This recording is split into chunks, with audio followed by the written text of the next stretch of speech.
It says that she was so delighted and moved by their discourses that she revealed her body to them. She revealed her body to them.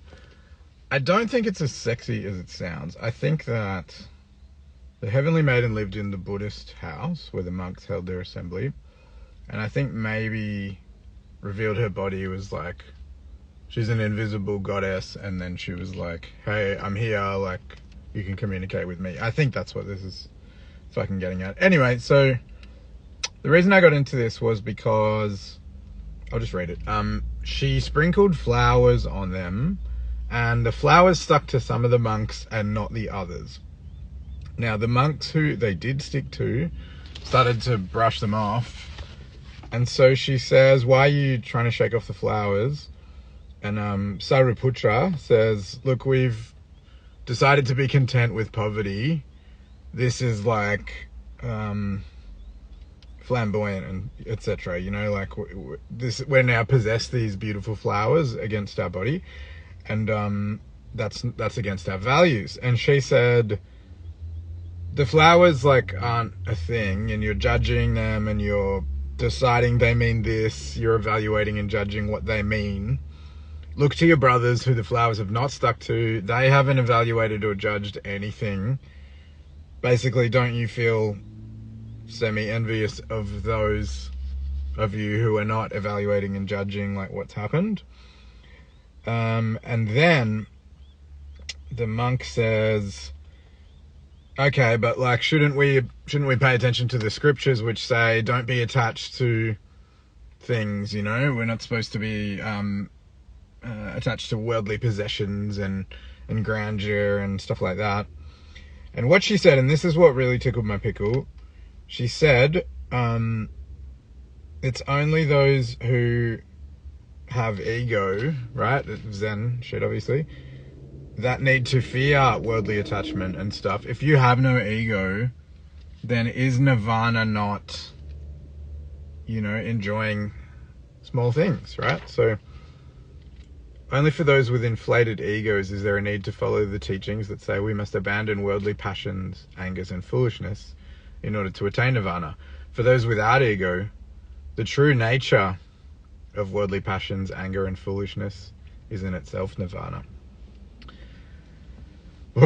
So anyway, that blew my fucking mind, because what she sort of said is, it's not like the absence of those things that makes you at peace. It's the evaluation and judgment of the flowers. It's like, this means this. No, we can't have that, because then I'm not enlightened or whatever.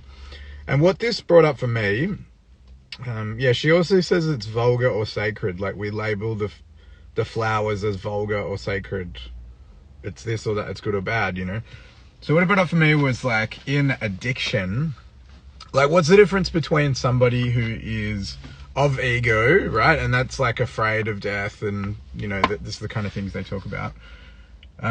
You're trying to be alive by pursuing worldly possessions and passion and stuff like that. Is, if you're afraid of death, you're trying really hard to be alive. That's what they allude to. So if you're not attached to death, and you're not afraid, and you're not doing it as a form of escapism from death, it's different, right? It means something different. And that's what she's saying, is you attach these values and judgments to things. In the context of addiction, which is how I made sense of it in my tiny little puny brain, expanding into crown chakra, universal consciousness, you can have a glass of wine with dinner with your family, and it's not like a sin, right? It's not a big deal. I can't do that. I've got the gene, apparently, or the gene that has been activated, because, I mean, it's genetics and environment. The more we look into it as humans, we realize it's both.